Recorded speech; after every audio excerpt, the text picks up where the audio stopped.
You need to pay the $3,000 bill your daughter racked up at my steakhouse. Those were the words of a man claiming to be the head chef of a fancy steakhouse who showed up at our doorstep. According to him, my daughter had dashed without paying, but that was utterly impossible. I stood my ground against these men who were bearing down on me with fierce expressions. After all, my daughter is... My name is Layla. I'm 30 years old. I live with my husband Daniel and our daughter Emma. I was once deceived by a former boyfriend who conned me out of $3,000, and I found out that I was pregnant with his child. I tried reaching out to him several times, but he never responded.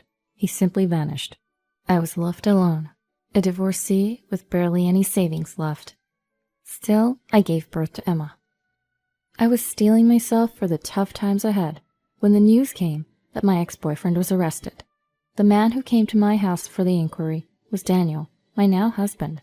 Daniel supported me as I was worn out from dealing with the ordeal with my ex-boyfriend.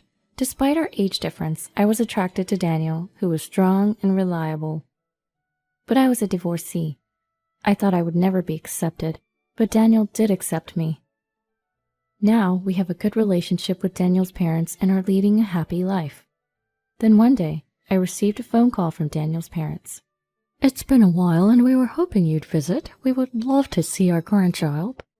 The voice of my mother-in-law, filled with affection, comes from the other side of the phone.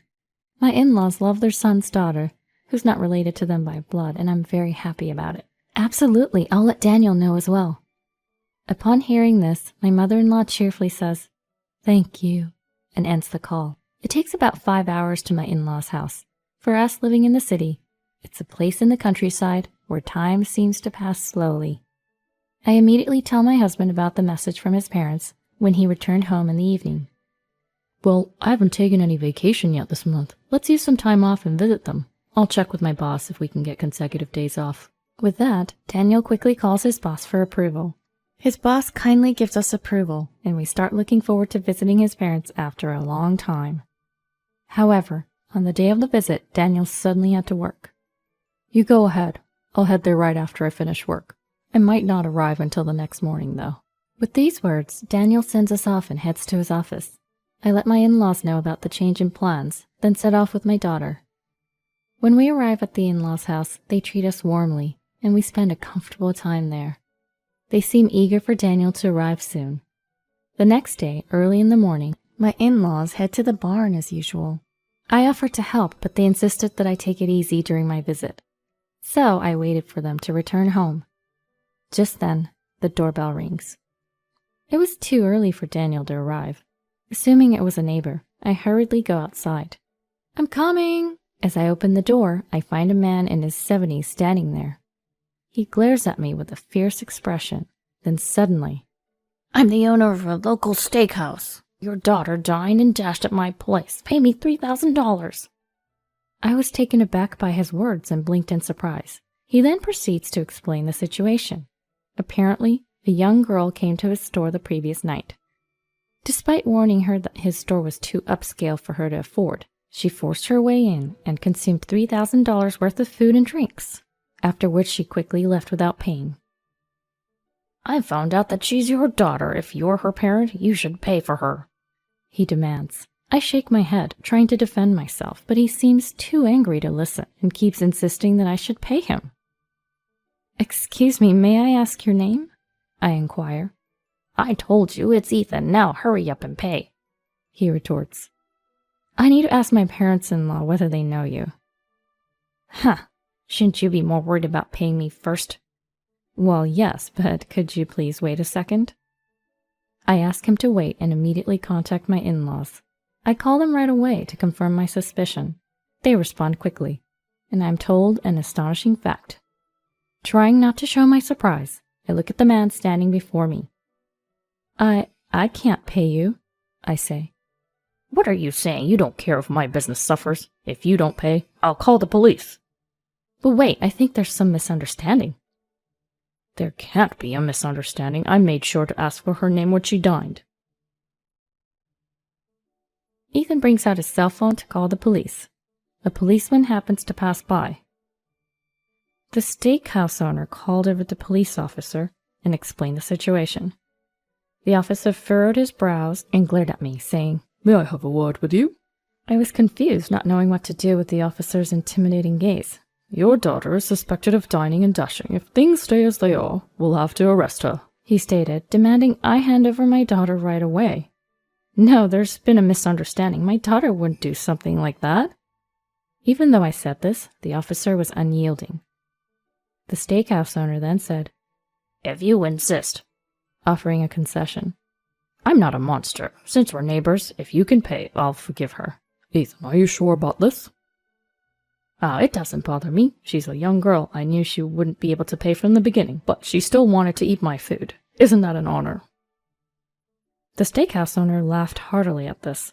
The police officer's expression softened, and he presented me with a choice. "Ethan here is offering you a solution. Why don't you pay the $3,000 for the food and the drink bill? He hasn't filed a complaint yet, so you won't be charged with a crime." I refused nonetheless. As I opened my mouth to explain my reasons, the steakhouse owner's face flushed with anger, and he yelled, "You're spurning my generosity. Is this how you raised your daughter? Don't mess with me." "Calm down, please. Why are you refusing to pay? If things stay as they are, your daughter will truly be arrested." With a bewildered expression, the police officer asked me, "I can't just agree to this." As I was saying this, the steakhouse owner let out a laugh, saying, "Ha, ha, ha, aha. Sorry, you mean you don't have $3,000 on you right now. I forgot. As we age, we become forgetful. Well, our shop accepts credit card payments. If you would trust your credit card to me, I can handle the payment and return it later. Is that good?" Saying this, he instructed me to get my wallet. I refused, saying it was too risky to entrust my credit card to someone else, and offered to go along with him to handle the payment. However, the steakhouse owner threatened me, raising his fist and yelling, "Don't you trust me? I'm in the credit business. Be careful with what you say or you'll regret it." "Why can't I accompany you?" When I asked this, the steakhouse owner started yelling again. "Because you are disrespecting me.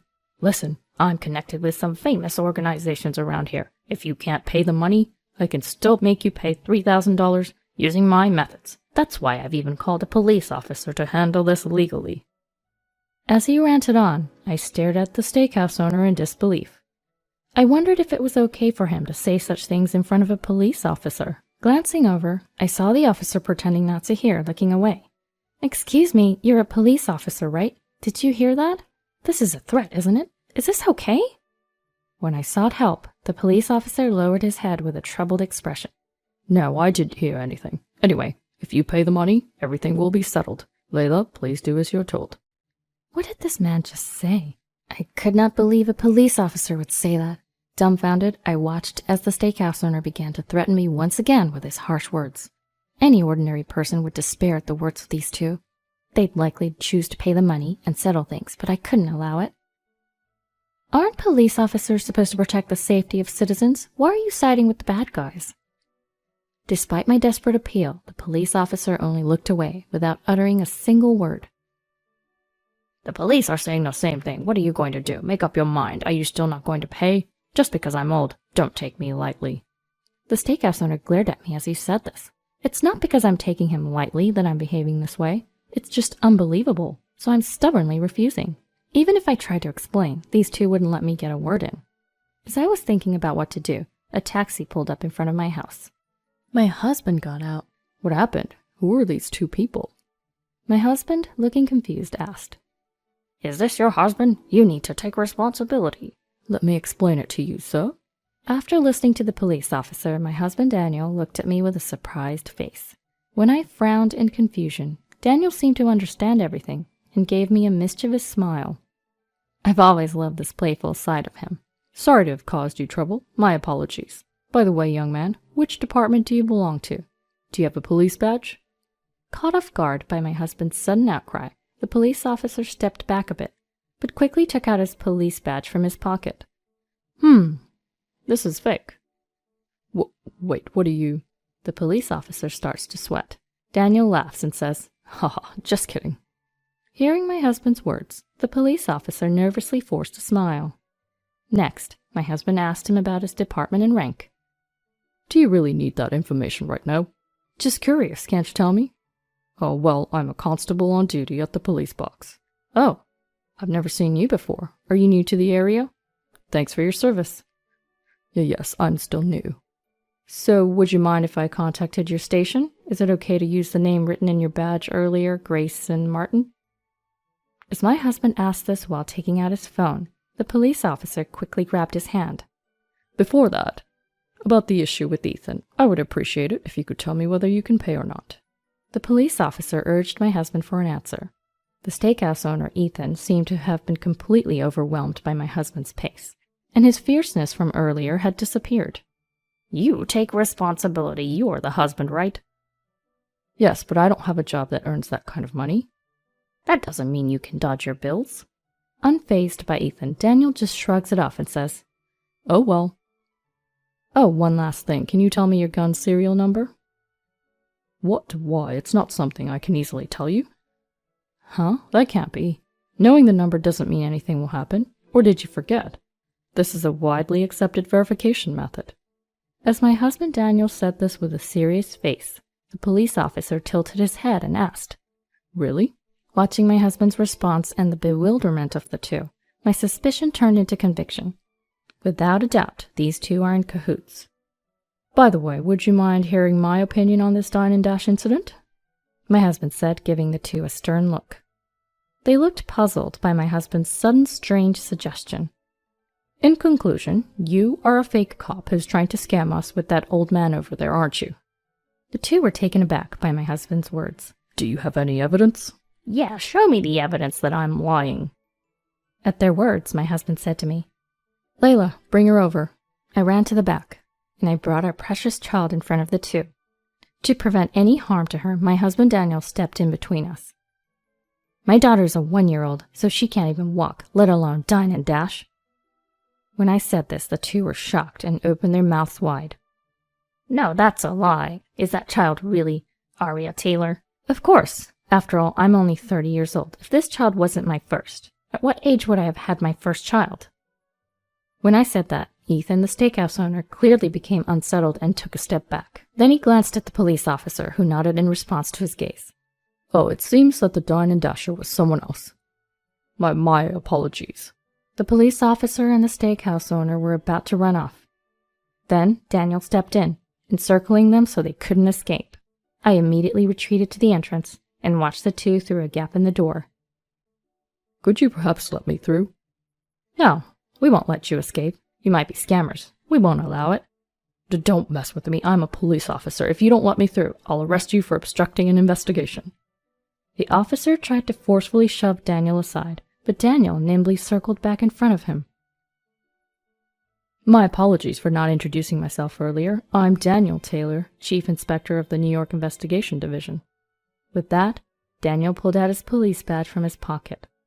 It was a genuine police badge shining there, not some cheap imitation like the one the young officer had shown earlier. Well, what? Liar, I'm the real deal.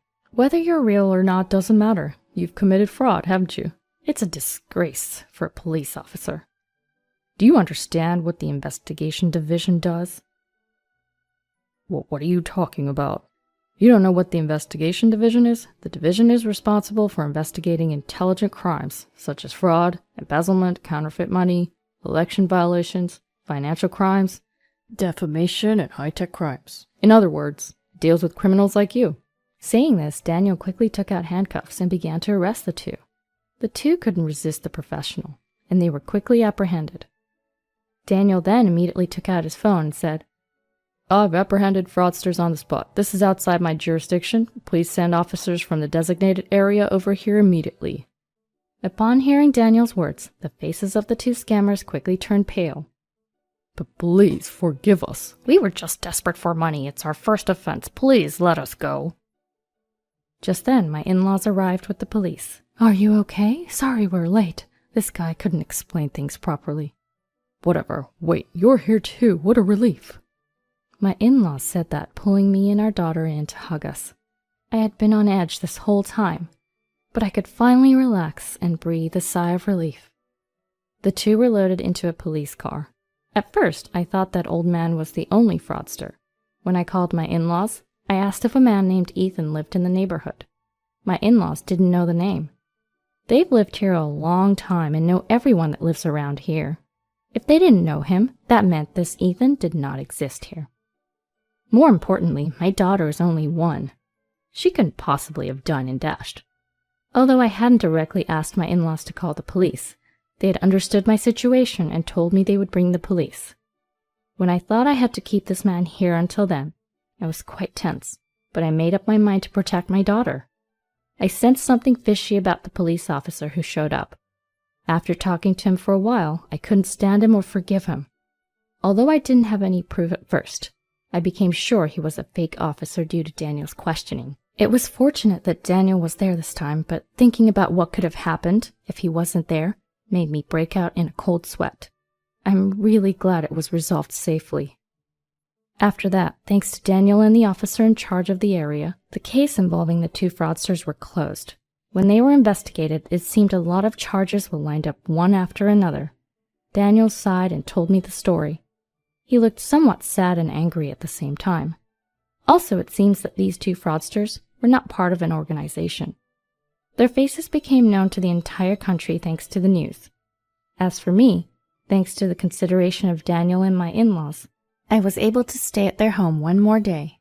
Also, the news that Daniel had arrested the fraudsters quickly spread, and all the neighbors brought over a bunch of fancy food, and the gathering quickly turned into a party.